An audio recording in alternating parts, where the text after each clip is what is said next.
Ringo Starr truly hated her more than anyone. Ringo Starr was born Richard Starkey on July 7, 1940 in the working-class district of Dingle, Liverpool, England. Rose from humble beginnings to become one of the most beloved figures in the history of popular music. His early life was marked by hardship. His family struggled financially, and his childhood was plagued by serious health issues.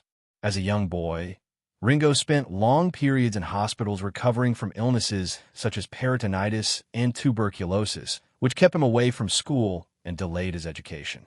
Yet these difficult experiences shaped his resilient spirit and deep appreciation for life. During those long hospital stays, he discovered his love for rhythm, often drumming on tables and bedpans, unknowingly setting the foundation for his future as one of the world's most iconic drummers. Before achieving international fame, Ringo worked a variety of jobs, including as an apprentice joiner and a machine operator in a Liverpool factory. His passion for music, however, could not be suppressed.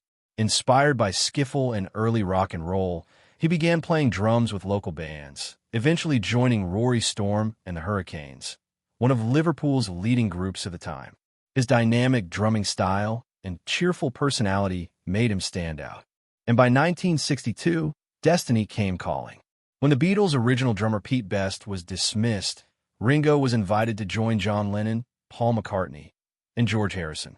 His arrival completed the lineup that would change the course of music history forever. As the drummer of the Beatles, Ringo Starr became known for his steady, reliable beat, his inventive fills, and his unique sense of timing. Though he often stayed in the background, his musical contribution was vital to the band's signature sound.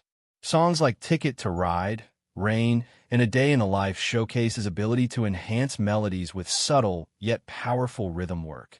Beyond drumming, Ringo's warm personality and comedic charm made him a fan favorite.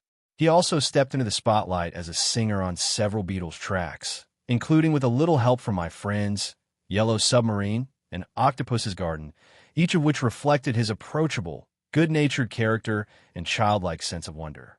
When the Beatles disbanded in 1970, Ringo Starr refused to fade into the background. Instead, he embarked on a solo career that proved he was far more than just a drummer in a famous band. His debut solo albums, Sentimental Journey, 1970, and Boku's a Blues, 1970, showed his versatility and deep appreciation for different musical genres, including pop, country, and jazz standards. His 1973 album, Ringo, became a massive success, producing hit singles like Photograph and You're 16, which topped charts around the world.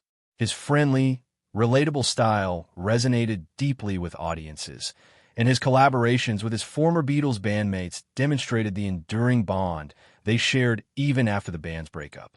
Beyond his music, Ringo Starr developed a successful career in acting and film.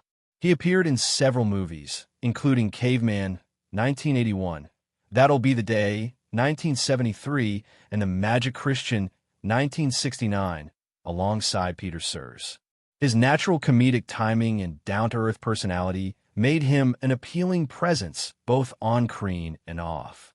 In later years, he also became a narrator and voice actor for children's television, most notably lending his voice to the beloved series Thomas the Tank Engine and Friends, introducing a new generation of fans to his warm, engaging storytelling.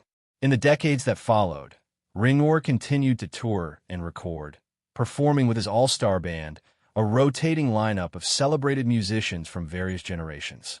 His concerts became joyous celebrations of music, unity, and friendship, blending Beatles classics with his solo hits and the songs of his bandmates. His influence as a drummer also continued to grow, with countless artists citing him as an inspiration for his precision, musicality, and understated brilliance. In recognition of his contributions to music and culture, Ringo was knighted by Queen Elizabeth II in 2018, officially becoming Sir Richard Starkey, an honor long overdue for a man who helped shape modern popular music. Ringo Starr's romantic life reflects both the turbulence of his years as a world-famous Beatle and the enduring strength of love he found later in life. His two marriages, first to Maureen Cox and later to Barbara Bach, represent very different chapters of his personal journey, each marked by distinct emotions, challenges, and personal growth. Ringo's first marriage was to Maureen Cox, a Liverpool-born hairdresser who had been a devoted fan of the Beatles before she met him. Their story began in the early 1960s when Beatlemania was exploding across the globe.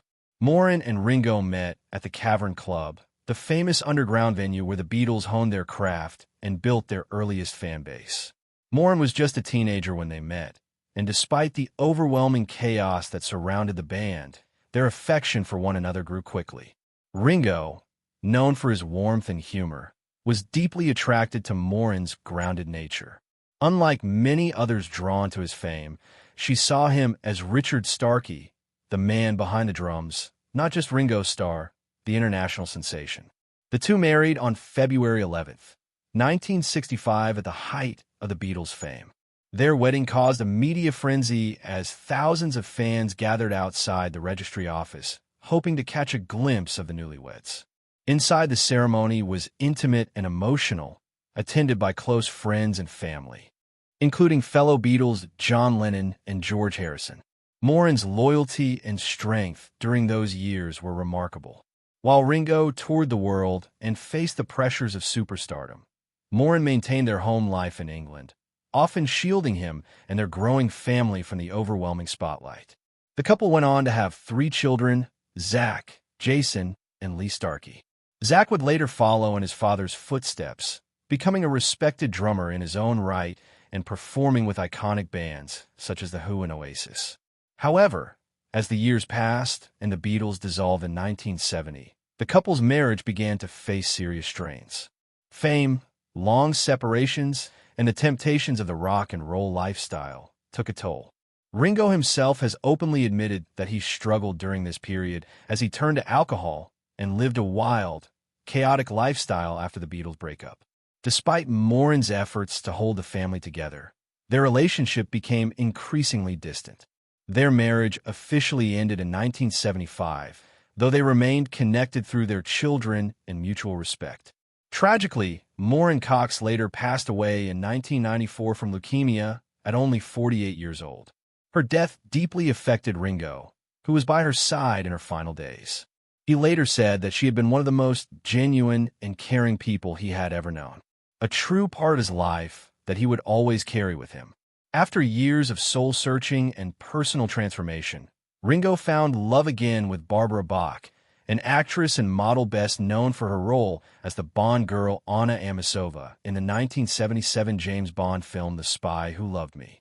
The two met in 1980 on the set of the adventure comedy film Caveman, in which they both starred. Their chemistry was immediate and undeniable. Ringo later described their meeting as love at first sight, saying that Barbara brought calmness, elegance, and emotional stability to his life, a stark contrast to the turbulence of his earlier years. Their relationship blossomed quickly, and they were married on April 27, 1981 in a lavish ceremony at Marylebone Town Hall in London, the same place where Paul McCartney had married Linda Eastman over a decade earlier. Friends, family, and fellow musicians gathered to celebrate the union of two people who had found peace and companionship in one another. Barbara became a major influence in helping Ringo confront his struggles with addiction. In the late 1980s, both Ringo and Barbara entered rehab together, a decision that changed their lives. Ringo often credits Barbara for saving him both emotionally and physically, saying that her support and love were instrumental in his journey toward sobriety and stability. Throughout the decades, their marriage has remained one of the most enduring and admired in the entertainment industry. Despite the pressures of fame, Ringo and Barbara have built a quiet and meaningful life together, splitting their time between homes in England, Monaco, and Los Angeles.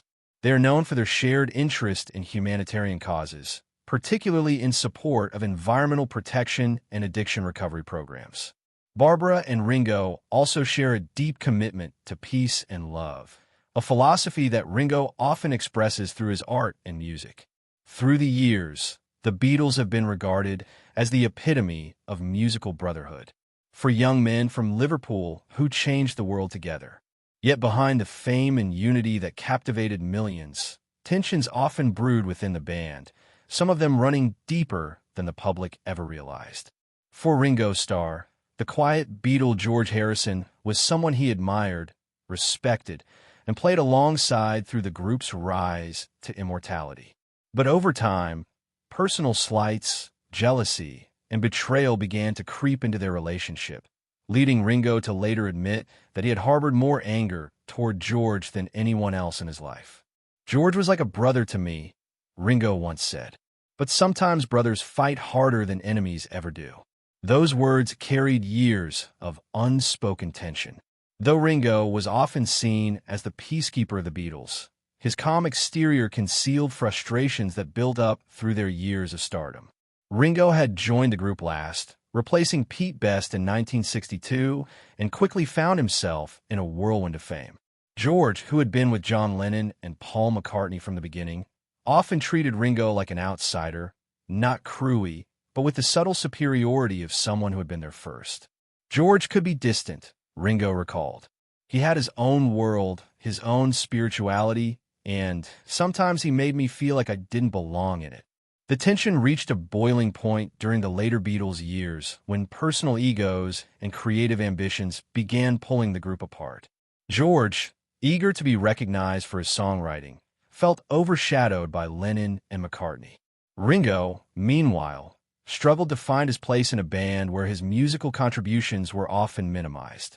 There were days, Ringo confessed, when I didn't even want to go to the studio. George and I would barely look at each other.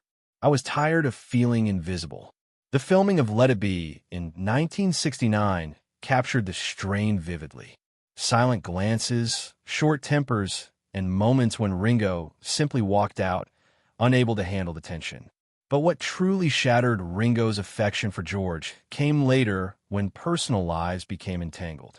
Ringo's then wife, Maureen Starkey, was the subject of a brief romantic involvement with George in the early 1970s. Though George was also married at the time to Pattie Boyd, the revelation hit Ringo like a thunderbolt. "I felt betrayed," he admitted years later. "It wasn't just about a woman. It was about trust. It was about someone I thought was family crossing a line you can't uncross." The affair became one of the most painful episodes in Ringo's life, causing deep resentment toward George that took years to fade. "I hated him for what he did," Ringo said bluntly. "I really did. It wasn't anger that went away quickly. It stayed with me for a long, long time." George, for his part, later acknowledged his mistake, though not always in the most apologetic way. When confronted, he reportedly told Ringo, "Well, all things must pass." The remark, a reference to his own album title, infuriated Ringo, who felt it was a cold dismissal of the damage done. Friends close to the Beatles have said that Ringo avoided George for months after the affair came to light, and even when they did see each other again, their conversations were tense and shallow. "It wasn't like we could just pick up a drumstick and a guitar and make it all better," Ringo explained. "That wound didn't heal with music." Over time, however, Ringo's deep spirituality and forgiving nature began to surface. As the years passed, he reflected on the meaning of friendship and the futility of holding on to anger. When George fell ill with cancer in the late 1990s, Ringo visited him at his bedside, setting aside all bitterness. "I told him I loved him," Ringo recalled softly. "After everything that happened, I realized that love was stronger than hate. I didn't want to leave this world with that pain still between us." George reportedly smiled and took his hand, and for a brief moment, the years of tension melted away. When George Harrison passed away in 2001, Ringo was among the first to speak publicly about his friend. Through tears, he said, "George was my brother. I might have hated him once, but I never stopped loving him." That confession captured the complexity of their bond, the fierce emotions, the human flaws, and ultimately the unbreakable tie forged through music and shared history. In the end, Ringo Starr's story with George Harrison stands as a reminder that even among legends, love and resentment often coexist. Behind every harmony sung and every drum beat played was a friendship tested by fame, betrayal, and time. A friendship that, despite its scars endured